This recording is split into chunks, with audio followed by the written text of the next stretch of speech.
Hi everyone, my name's Ken. Welcome to Heavenly Harvest Homestead. Today we're making salsa, so let's roll.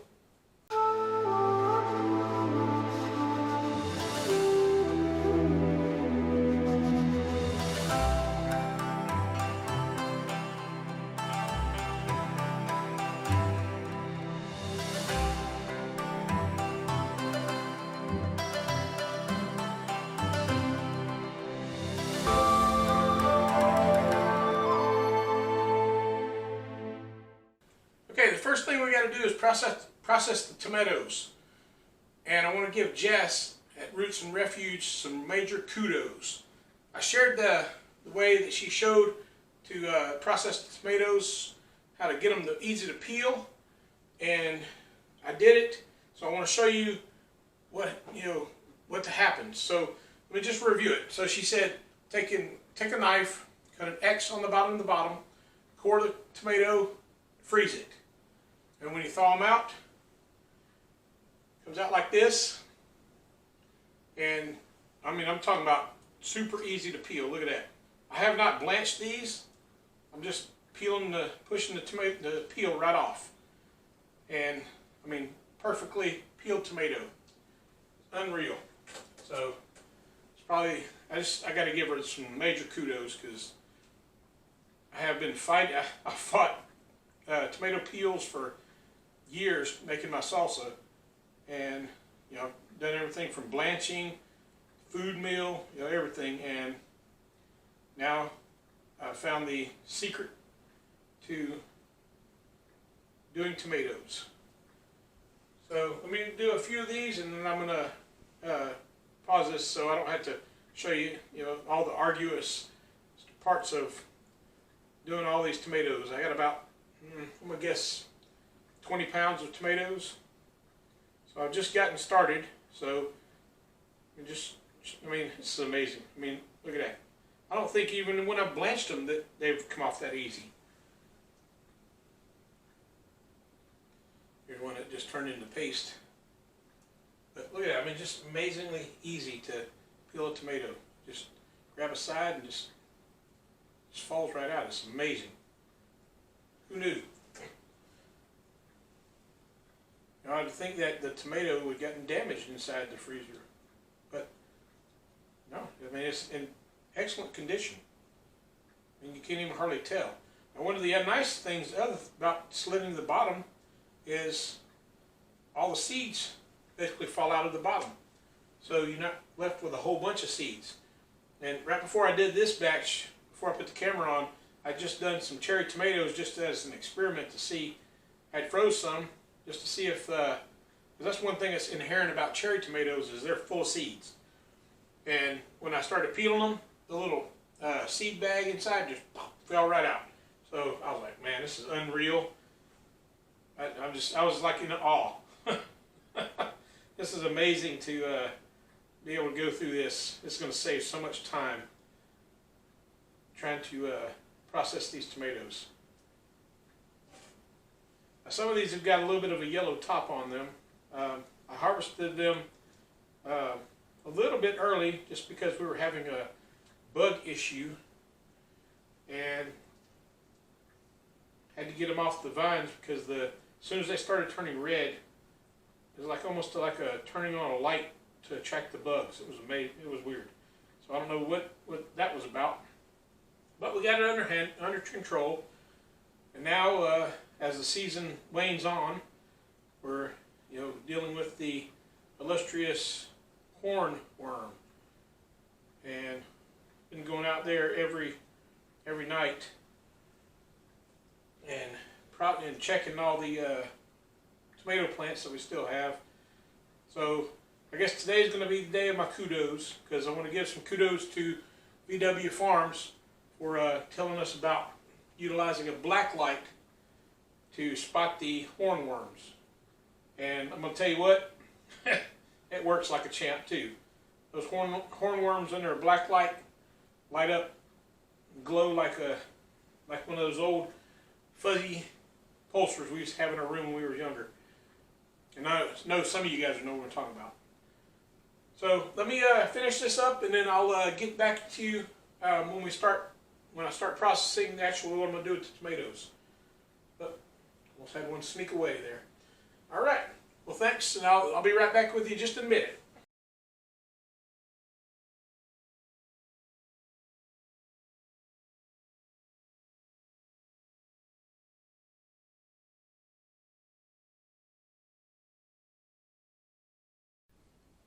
All right, so here's what I put into my salsa. I make two different heats. I make a medium and a hot, because my wife doesn't like hot sauce, but she'll eat the medium. But I make it kind of a little bit mild medium. So I use 3 habaneros, 2 jalapenos, 9 serranos, 9 cloves of garlic, and 3 large onions. And I had a total of 12 pounds of tomatoes. So that'll make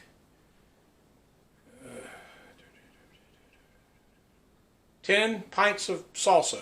So what I'm going to do, I'm going to make 6 pints of medium and 4 pints of hot. So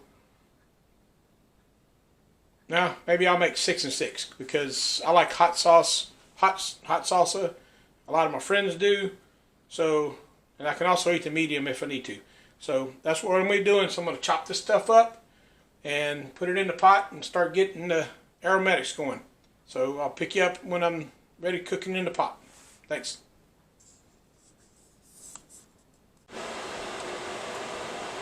Alright, I'll show you what it looks like so far. This is what the inside of the pot looks like. I've got half of my tomatoes, my onions, my garlic, and I put in 2 serranos, a jalapeno, and I decided to go ahead and put 1 habanero in there as well. Now I'm going to add them other tomatoes, and you'll be able to see how much redder it looks.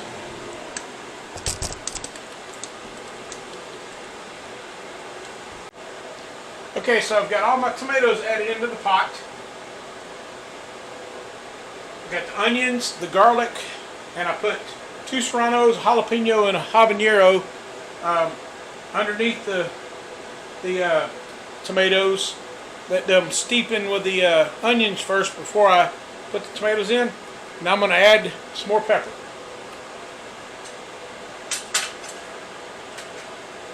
Just moving it over here. I'm going to add a red jalapeno chili.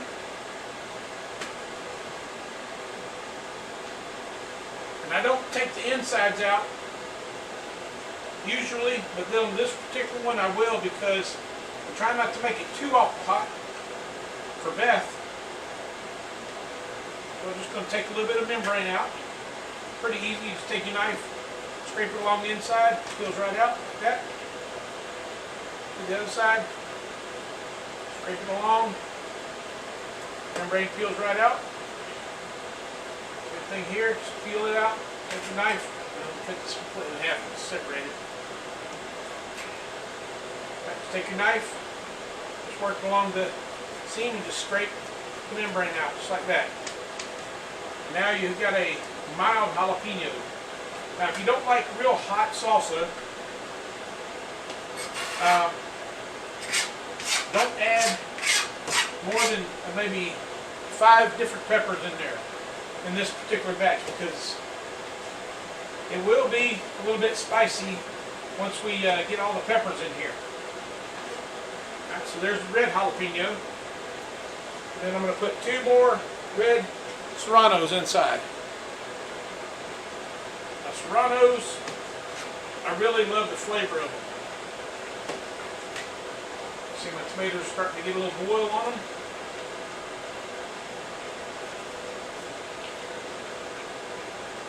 Go ahead and take the seeds and stuff out of these 2 guys as well.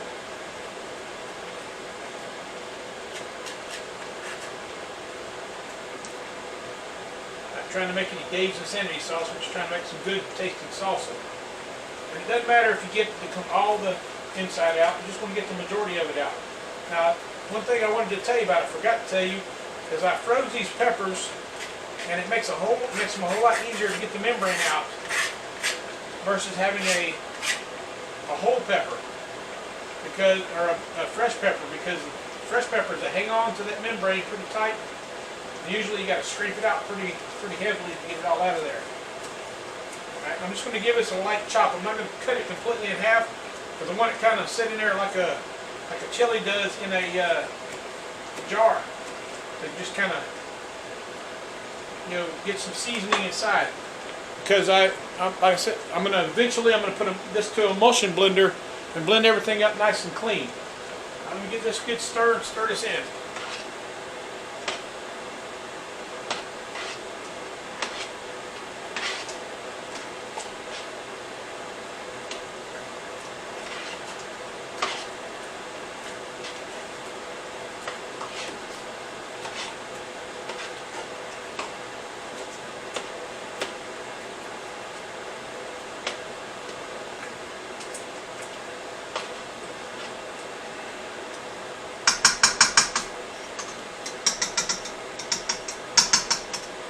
Let that simmer for about 20 minutes, and then I'm gonna well, let me put some salt in it first.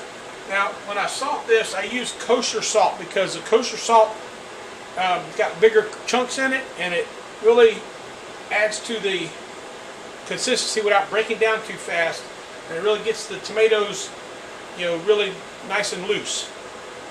So let me find my jar of my salt here. Here it is. Right, and I'm going to use about 5 big pinches of salt. 1, 2, 3, 4, 5. Now why 5? Because that's what I always start off with. I'll add more salt later on, but I don't want to add too much salt because I don't want it to taste really salty. Sometimes I've been to some restaurants where the salsa was just ridiculously salty, and I think they do it because they don't put any salt on the chips. But they don't ever tell you that, so I always salt my chips, and then I dip it in that salt, that real salty sauce, and whew, pretty rough. And I got this set at about an 8 right now. I wanted to bring this up to a pretty decent boil, and then I'm going to turn it down to about a 4. Now, if you don't have an electric stove, I think they have pretty much the same kind of settings on gas stoves, but some of them do not. So just play it by ear. So an 8 would be a medium high, and then 4 would be a medium simmer. Alright, so I'm going to let that do its thing for a little bit. We'll get the rest of this stuff cleaned up, and then I'll get back with you in just a bit. Okay, now that I got that simmering, the next step is I need to add some vinegar for acidity. Because if you don't, the tomatoes will start turning brown in the jars. Even when you cook them, especially when you cook them, you heat them up. If you don't put some acid in there, you're going to end up with brown salsa, which looks nasty after a while. Trust me, I forgot to do it one time before, and then I gave some to somebody, and I'm like, what is wrong with your salsa? It looks like it went bad. No, just forgot to put some acid in it. And so for a batch this size, all you need is about a cup of vinegar. So not that much. Put a cup of vinegar in here. White vinegar, apple cider vinegar, whatever your flavor is. Go ahead and knock yourself out. Stir that in.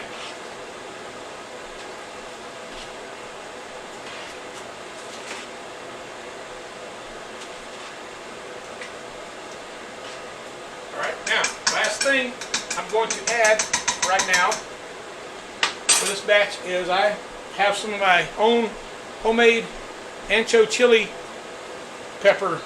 I'm going to put a little bit of this in there too to give it that little bit of chili flavor to it.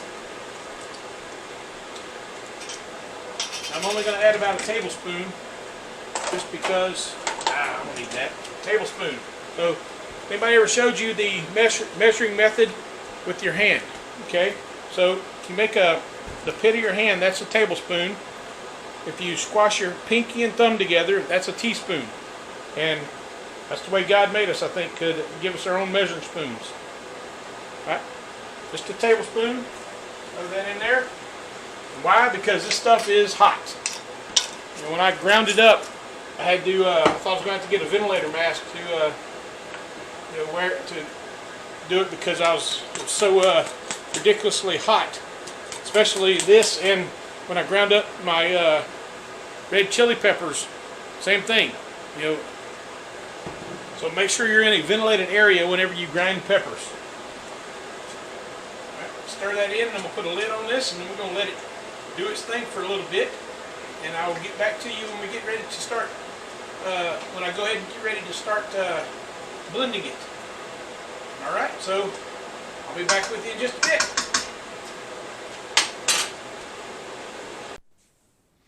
Alright, so now I got it all cooked up. It's been on here for about 45 minutes, so now I got to do the emulsion blender, get it all chopped up.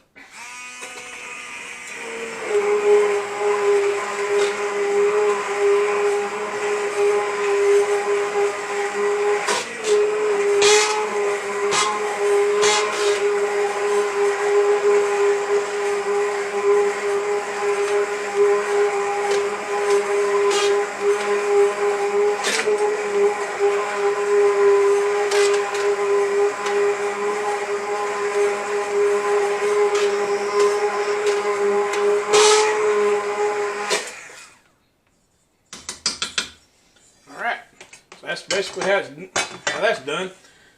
And if you don't have an immersion blender, you need to get one of these tools, because it makes it so much easier than having to break out a blender and, you know, pour stuff in, blend, and pour it back in something else. Just makes it so much easier to do. So let me show you what it looks like now. Let's see if I can tilt this out. See, very nice. So what I got now, I got my jars over here doing their thing. I got, let's see, where's it? 2, 4, 6, 8. Beth put 8 of them in there for me to get them started heating up. And I'm going to put, this should make probably 10, maybe 12 pints. I'm counting on 10 for sure, but maybe we might squeeze out 2 more. I don't know.